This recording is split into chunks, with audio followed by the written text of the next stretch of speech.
Hey, I'm Community Resource Officer Nai Sadiq for the Ames Police Department. Welcome to Ames Police TV. Today we're going to cover nuisance parties and the noise ordinance, and in our feature segment, when to call 911.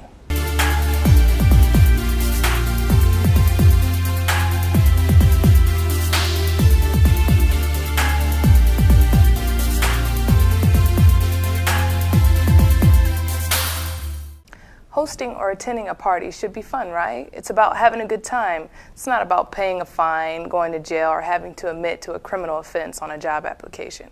People have parties for many reasons. Whatever the reason for your party, two basic rules apply. It should be a pleasant experience for those in attendance, and it should not be an unpleasant experience for your neighbors. Don't have open parties, make attendance by invitation only, and don't invite too many guests. Consider parking and the amount of room you have to accommodate your guests without having them spill out into your neighborhood. Tell your neighbor that you're having a party. Give them your phone number and encourage them to call you first if they have a complaint. Always follow the basic rule. Keep noise to a minimum. Violation of noise ordinance can bring a $50 fine for the first violation and a $100 fine for each repeat violation. The volume of a normal conversation is typically between 50 and 60 decibels. If you're standing outside and still need to talk louder than normal to be heard, the party is probably too loud. On our feature segment today, we're going to cover when to call 911 and when you should call our non-emergency line. Dispatcher Afton Pearson of the Ames Police Department will tell us when to call each line.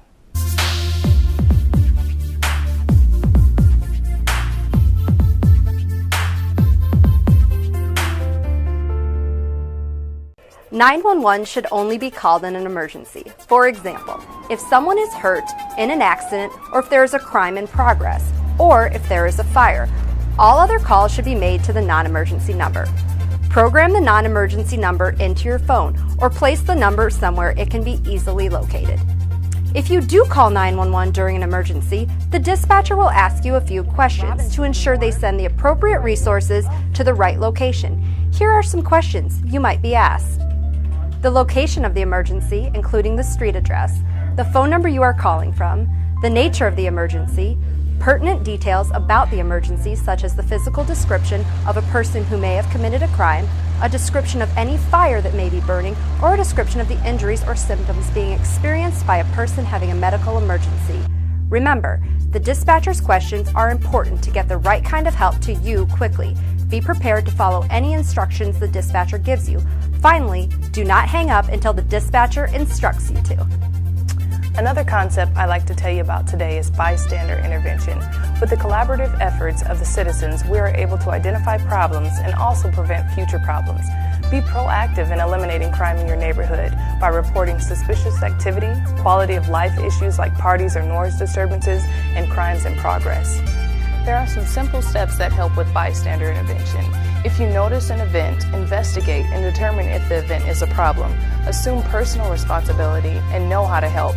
Helping can be as simple as calling the police to report an event. Thank you for watching the show today. If you have any questions on any of the topics covered in today's show, you can call the Ames Police non-emergency number at 515-239-5133. For Ames Police TV, it's Nai Sadiq bringing you all the facts. Believe that.